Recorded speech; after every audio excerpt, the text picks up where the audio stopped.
আসসালামু আলাইকুম রহমতুল্লাহি আবরাকাতুহু। মদিনার ভ্রাতৃত্ব ব্যবস্থা। মদিনার সমাজ ছিল একটি বড় রকমের সমস্যার মহাজের পুনর্বাসন।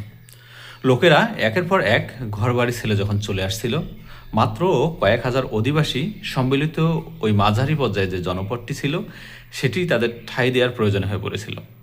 বস্তুত তখন এমন একটি সমস্যা যা ইতিহাসেই যখনই দেখেন কিনা বিব্রতকর অবস্থা হয়ে থাকে।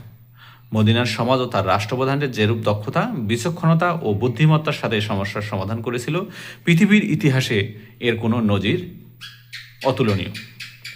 কোনো অর্ডিন্যান্স জারি করা হয়নি, কোনো আইন চাপিয়ে দেওয়া হয়নি, ভূমি বা অন্য সম্পদ সরকারিভাবে বরাদ্দ করতে হয়নি, শরণার্থীদের সংখ্যা নির্ধারণ করলে কোনো রকম কড়াকড়ি আরোপ করা হয়নি, কোনো বল প্রয়োগ করা হয়নি।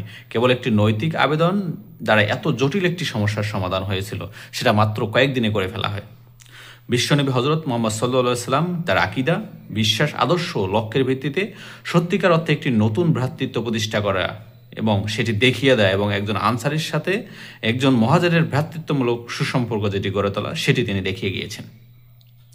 প্রত্যেক আনসারী নিজের সহায় সম্পদ, ঘরবাড়ি, বাগবাগিচা, ক্ষেত খামার অর্ধেক অর্ধেক ভাগ করে নিজ নিজ আদর্শিক সাথীকে দিয়েছিলেন।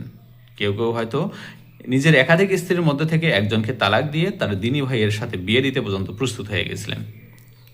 অপরদিকে মুহাজিররা নিজেদেরকে এতদূর ভালো প্রমাণ করেন যে তারা বলতেন, আমাদের ক্ষেত খামার বাজার দেখিয়ে দাও, আমাদের যে ব্যবসাগুলো আছে, আমরা যে শ্রম খেটে জীবিকা নির্বাহ করতে পারবো, তাদেরকে দেখিয়ে দাও। অবিবাহিত, বিশেষত উঠতি বয়সের যেসব মুহাজির সংসারী হওয়ার পরিবর্তে নিজেদেরকে ইসলামী শিক্ষা অর্জনে নিয়োজিত করতে চাইছিল, তাদের সেই বাসস্থান ছিল সুফা অর্থাৎ মসজিদে নববীর একটি চত্বর। বিনির্মাণ কাজের জন্য এটা একটা গুরুত্বপূর্ণ প্রতিষ্ঠানের রূপ নেয়। সুফাবাসীর সাহাবীদের অভিভাবক ছিল ইসলামী সমাজ। রাসূল সাল্লাল্লাহু আলাইহি ওয়াসাল্লাম স্বয়ং তাদের প্রয়োজন পূরণে মনোযোগী ও সক্রিয় থাকতেন।